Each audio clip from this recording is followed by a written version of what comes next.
दरम्यान आमदार संदीप क्षीरसागर बोलतायत, आपण थेट जाऊया. त्यांनी मागणी केलेली आहे, राजीनामा दिला पाहिजे. मी तर पहिल्या दिवशीपासून मागणी करतो. मी सभागृहामध्ये जेव्हा पहिल्यांदा मांडलं किंवा गावामध्ये गेल्यानंतर जे लोक म्हणत होते लोकांची परिस्थिती मांडली आणि त्या पद्धतीने जो तपास जो काही घडलाय, आता तपास केल्यानंतर ते सीडीआर वरतीच आला असेल आणि जे कनेक्शन जे आहे की खंडणीपासून हा 302 गुन्हा घडलेला आहे. आणि मी आज सुद्धा ह्याच गोष्टीवरती थांबेन. पहिल्या दिवशीपासून मी सांगतोय की ते सीडीआर वरती ज्या 12 तास जो उशीर गुन्हा नोंद करण्यात झाला, वाल्मिक कराड काही एवढा मोठा नाहीये, कोणतरी वरद माणसांनी त्या प्रशासनामध्ये ते जे त्यावेळेसचे एसपी असतील, डीवायएसपी असतील त्या रिजनचे किंवा पोलीस स्टेशन मधले जे प्रशासन असतील, कुणी फोन केला ह्याचे सीडीआर जर तपासली तर पूर्णपणे लक्षात येईल. किंवा 28 तारखेला जो आपला बीडमध्ये मोर्चा झाला होता, 1 लाख लोक, सगळ्या जाती धर्माचे लोक जमले होते न्याय भेटण्यासाठी, त्या कुटुंबासाठी.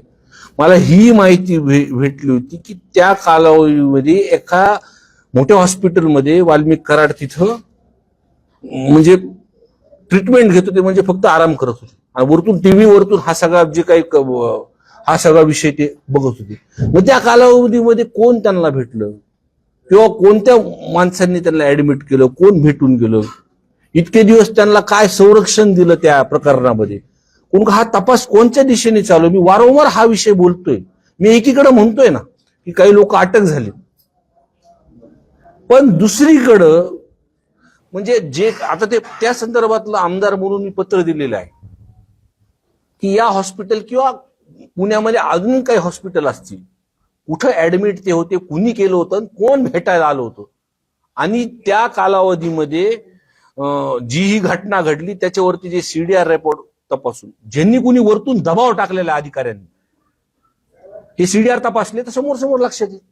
या घटनेला 56 दिवस पूर्ण झाले, सीसीटीव्ही फुटेज समोर आले, कॉल रेकॉर्डिंग समोर आले, मानवाधिकार कारवाई होत नाही.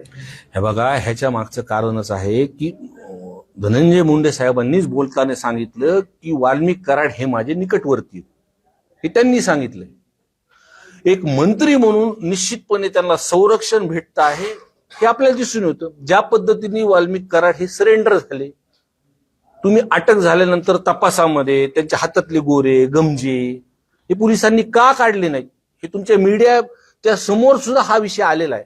मग कुठंतरी त्यांना व्हीआयपी ट्रीटमेंट त्या संदर्भात दिली जाते ना. जो कोणी फरार आहे, जे कोणी तुम्ही हा पण प्रश्न विचारला की ते अजून का अटक झालं नाही, तर माझी शंका आहे त्याच्यामध्ये की जी पूर्वी परिस्थितीमध्ये त्या ठिकाणी जे घडलेलं आहे, मला वाटत नाही ते सापडतील. उद्या मुख्यमंत्र्यांच्या उपस्थितीत राष्ट्रीय मतदारसंघात विकास कामांचं उद्घाटन होते. 2 कार्यक्रम आहेत त्या ठिकाणी. कार्यक्रमाची पत्रिका आहे, बॅनर्स आहेत, त्यावर देखील फोटो आहेत. तुम्ही जाणार का कार्यक्रमाला? हो, ते राज्याचे मुख्यमंत्री आहेत. आम्ही जरी एक वेगळ्या भूमिकेसोबत असलो आणि एका विचारासोबत चालू असलो, पण आमदार म्हणून तिथे एक शासकीय कार्यक्रम आहे. तिकडचे आमदार जे आहेत सुरेश अण्णा धस यांनी पण मला बोललेलं आहे, माझं नाव टाकलंय, मला विचार मी येणार आहे कार्यक्रमाला. का आपण मतदारसंघातलं एखादं विकसित काम जर असलं तर आपण त्यावेळेसचे ज्या खात्याचे मंत्री, मुख्यमंत्री, उपमुख्यमंत्री, आपण त्यांना भेटावंच लागेल मला. आणि आपण तर उठलं ह्या डीपीडीसी मध्ये जी काही कितक्या दिवसाची मागणी होती, मी पहिले सुद्धा ह्या अधिवेशनात बोललेलो विषय की ही जी योजना आहे ही देवेंद्र फडणवीस साहेब असताना त्यांनी उद्घाटन केले, ही मंजूर केलेली योजना आहे. जे आपण सुद्धा बीड शहरामध्ये राहतो, आज आपल्या घरी सुद्धा 15-15 दिवसाला पाणी येतं. 3 लाख लोकसंख्या आहे. त्यांना सुद्धा ह्या विषयावरती त्यांच्या दालनात जाऊन भेटलो, त्यांनी सुद्धा पत्र त्यांनी पॉझिटिव्ह त्याच्यामध्ये सांगितलेलं आहे की योजना तुम्ही चालू केलेली आहे. आणि आज त्याच्या ह्या डीपीडीसी मध्ये ऍक्शन अजितदादांनी त्याच्यावरती घेतली. मी उद्याच्या कार्यक्रमाला तिथे जाणार आहे. चौकशी समिती नेमलेली परळीमध्ये आहे, त्याच्यावर तुम्ही समाधानी आहात का? आणि एकंदरीत ज्या पद्धतीने सुरेश दत्तांचं म्हणणं आहे की 2019 पासूनची चौकशी केली जावी, फक्त 2 वर्षाची नाही, 2019 पासून चौकशी केली. मी आता जी माहिती मला भेटली ही सर्वच मला वाटतं जिल्ह्याची चौकशी समिती येणार आहे आणि ती त्यांची तारीख अजून ठरलेली नाही. पण ही आल्यानंतर या ज्या कालावधीमध्ये जे काही मागच्या ह्याच्यामध्ये जी कामं झालेली ते ज्या पद्धतीने चौकशी करतात किंवा मी माझ्या मतदारसंघामध्ये सुद्धा ज्या कामामध्ये जी खालीवर झाले, ज्या चुकीच्या पद्धतीने अधिकारी तिथं वागलेले, त्याचे सुद्धा मी पत्र या समितीला मी तिथं देणार आहे आणि ते काय चौकशी करतात ह्याच्याकडे सगळ्यांचं लक्ष आहे. मात्र असं वाटतंय का की या सगळ्या चौकशी समितीतून निपक्षपाती पद्धतीने हे सगळं होऊ शकतं? आता जास्त जसं की तुम्ही मगाशी संशय व्यक्त केला की मंत्रिपद असताना असं देखील आता देखील तशा पद्धतीने होऊ शकतं असं वाटतं का, किंवा इन्फ्लुएन्स होईल असं वाटतं? काय हे दोन्ही विषय वेगळे आहेत. तपासाचा भाग संतोष अण्णा देशमुखांचा हा पोलिसांकडे तपास आहे. ते जे काय करतात सगळ्या वस्तू काय गोष्टी त्यांच्या जेकडे आहेत, जसं समजा आपण सीडीआर जर त्यांना जर मागितला आणि त्यांनी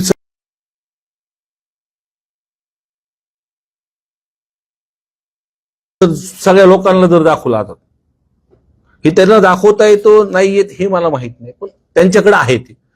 पण हे जे काही कामं झालेले आहेत, मग ते जिल्हा परिषद असतील, पंचायत समितीच्या माध्यमातून असतील, नगरपालिका असेल, हे कागदावरती कामं झालेली आहेत.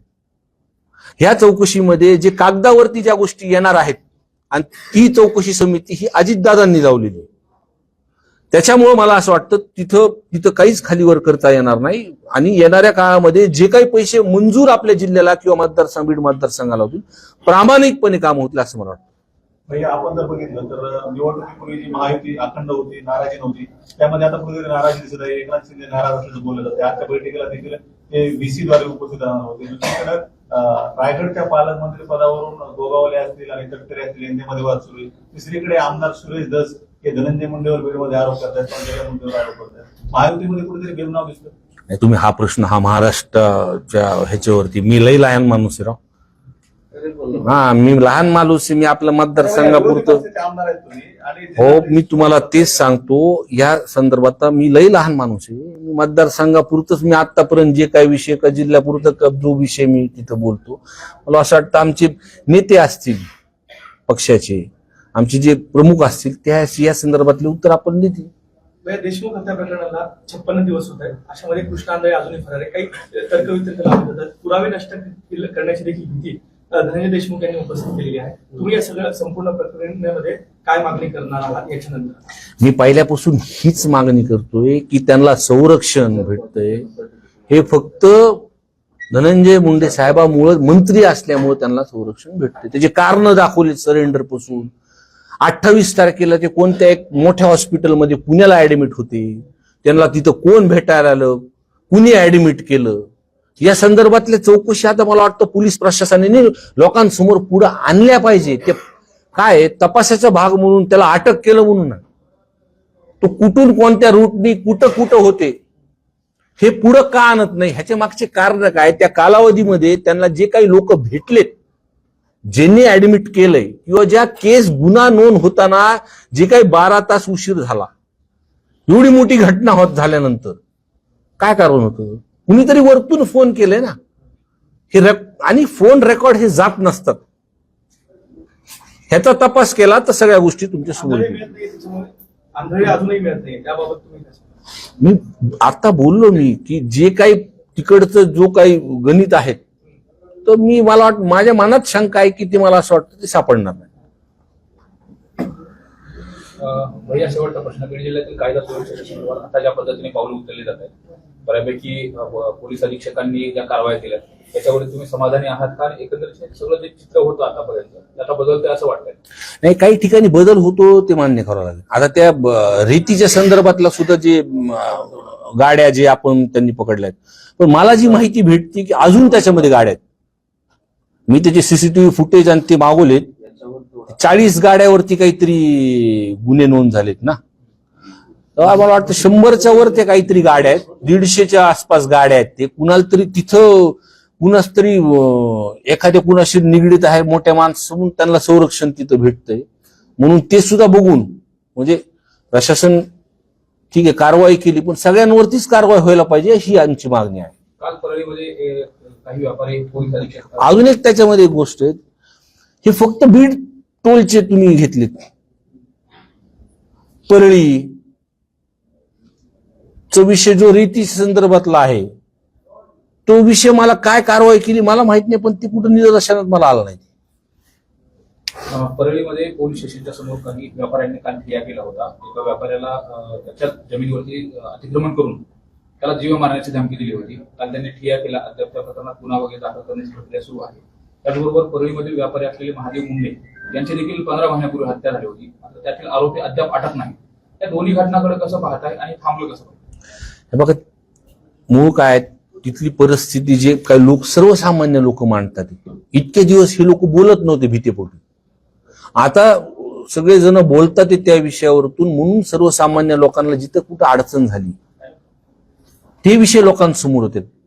तुम्ही थोडीशी माहिती घ्या की परळीमध्ये जे काही 20-25 वर्षापासून ज्या व्यापाऱ्यांकडे एजन्सी होत्या, छोट्या छोट्या टूथपेस्ट असतील, कुठं काय साबण असेल,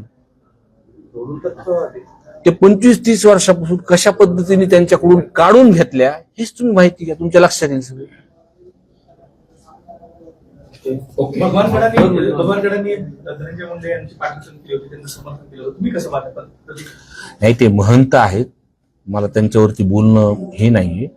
मी पहिल्यापासून जो काही विषय ह्या गुन्ह्यासंदर्भातला आहे की जी अडचण चालू आहे त्या संदर्भातलं बोलतोय. आणि त्यांनी बोलल्यानंतर सुद्धा संतोष अण्णा देशमुख यांचं कुटुंबीय त्यांना भेटलेलं आहे, हे आपण बघितलं आहे. आणि ते त्यांना काय बोलले त्यांनी सुद्धा मीडियासमोर बोलले. आणि मी 1-2 दिवसामध्ये सुद्धा त्यांच्या कुटुंबाची मी भेट घेणार आहे, त्या विषयावर मी चर्चा करेन. आता सीआयडी असतील, तपासी यंत्रणा, यांना काय तुमचं आव्हान आहे? जसं की आता तुम्ही सांगितलं की हे समोर आरोपी अटक केल्यानंतर ते आरोपी कुठं होते, त्यांना कोणी कोणी सहकार्य केलं, तर या संदर्भात जे तपासी यंत्रणा आहे त्यांनी माध्यमांना सांगितलं पाहिजे, लोकांना सांगितलं पाहिजे. त्यांनी एक तर मी जे म्हणतोय ना की 28 तारखेपर्यंत पुण्यात ही माझी माहिती आहे, ते खरं खोटं हे त्यांनी तपासलं पाहिजे. हॉस्पिटलचं सुद्धा जे सांगितलं मी नावासहित त्यांना दिलेलं आहे. किंवा एखाद्या दुसऱ्या हॉस्पिटलमध्ये, सगळ्या हॉस्पिटलमध्ये आज तुम्ही बघितलं सीसीटीव्ही फुटेज आहेत, किंवा मीडियावरती हा सगळ्या गोष्ट सगळ्याच हॉस्पिटलला माहिती. एखाद्याला आरोग्यासाठी काही अडचण असेल, तो आरोग्यासाठी हॉस्पिटलमध्ये अडचण झालं, त्याच्या हॉस्पिटलची त्याच्यामध्ये चुकी नसेल. पण पुण्यामधल्या आता हा विषय सगळ्यांना माहिती, मी वारंवार मागतोय, तर त्या संदर्भित हॉस्पिटलला सुद्धा ह्याची संदर्भातली जर माहिती असेल तर माझी विनंती असेल त्यांनी पोलिसांकडे द्यावा. आणि ह्या तपासामध्ये पोलिसांनी सुद्धा काय केलेलं आहे हे सुद्धा मी त्यांना पत्र दिलेलं आहे. भविष्यामध्ये ते काय तपास काय केला आहे त्याच्यावरती मी विचारणार त्यांना. रेल्वे उद्या बीडपर्यंत टेस्ट होणार आहे, हायस्पीड रेल्वेची बीड शहरापर्यंत टेस्ट होणार आहे. कसं पाहताय? तुमचे लोकप्रतिनिधी, खासदार देखील तुमच्या पक्षाचे आहेत आणि बीडपर्यंत रेल्वे. सर्वात म्हणजे महत्वाचं भैया, यामध्ये स्वर्गीय केशर काकू यांचा देखील मोठा वाटा आहे. रेल्वेची जी मंजुरी होती त्याचा पाठपुरावा होता. कसं पाहताय? आतापर्यंत जेवढे लोकप्रतिनिधी खासदार म्हणून आपल्या जिल्ह्यामध्ये राहिलेत, माझ्या आजींपासून मुंडे साहेब असतील, प्रीतमताई असतील, बजरंग बाप्पा असतील, अनेक ह्यांनी जो पाठपुरावा ह्या संदर्भातला सर्वांनीच ह्या विषयावरती तिथे केलेला आहे.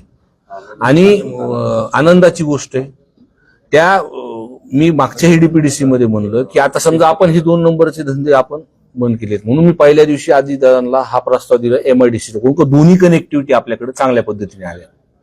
आणि त्याच्यामध्ये अजून एक भर त्याच्यामध्ये झाली, रोड नॅशनल हायवेची कनेक्टिव्हिटी झालेली आहे, रेल्वेची कनेक्टिव्हिटी पूर्ण होती.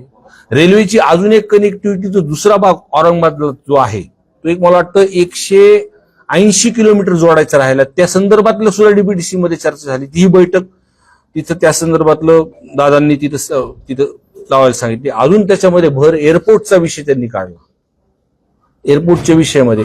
मग या सर्व कनेक्टिव्हिटी आल्यानंतर जशी रेल्वेचं तुम्ही म्हणलाय, तो आपण कधी पण बीड जिल्ह्या संदर्भातलं एक थोडीशी छबी वेगळी गेली आहे एका प्रकरणामुळं, काही व्यक्तीमुळं तिथे.